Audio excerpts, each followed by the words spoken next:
Do you know the difference between perfect pitch and relative pitch versus having a good ear and being able to hear chords and scale degrees in real time? So, perfect pitch is when you can hear a note out of context and just know what that is. Now, I wasn't even looking at the piano. I don't have perfect pitch. I know I hit a black key.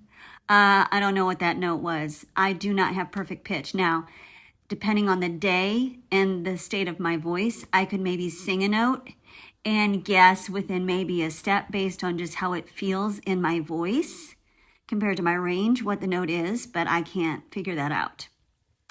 Everybody out there with perfect pitch is thinking, I know.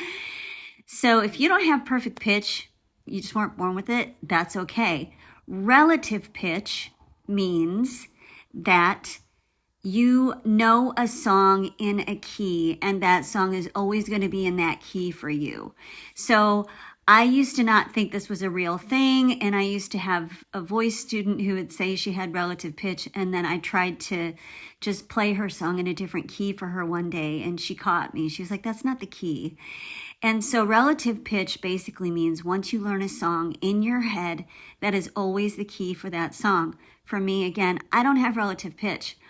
You can play a song in any key and I will not know whether it was the original key. Again, I would have to feel it in my voice. Having a good ear is a totally different thing, and that is something that you can develop over time. I had an okay ear when I was a music major. I didn't know any music theory when I started my master's or my bachelor's degree. In college, I could sight read really well. But for me, it was all just notes. I didn't understand chords or chord structure or chord relationships. I didn't understand anything.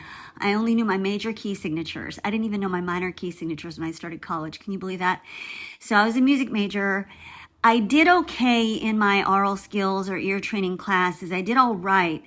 But I'll tell you, when I developed my ear, when I got out of school and I started to teach, and I was teaching the ear training classes, and I was teaching the students who couldn't pass ear training, so we had to do special studies. I taught those.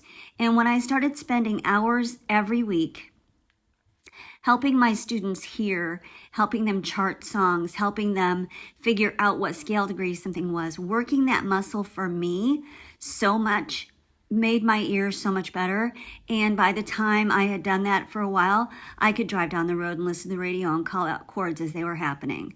So that was years after I graduated. Even with my master's degree, I had my master's degree. Again, I had an okay ear. Like, I could chart a song if I had to. I don't know that I could chart a song away from a piano. But it was working with the other people. And so this just goes to show that it's just a matter of working the muscle. It's just a matter of spending time doing it. And even if you're already an adult, you can get better at it. If you want to, you have to be motivated and you have to put the time in.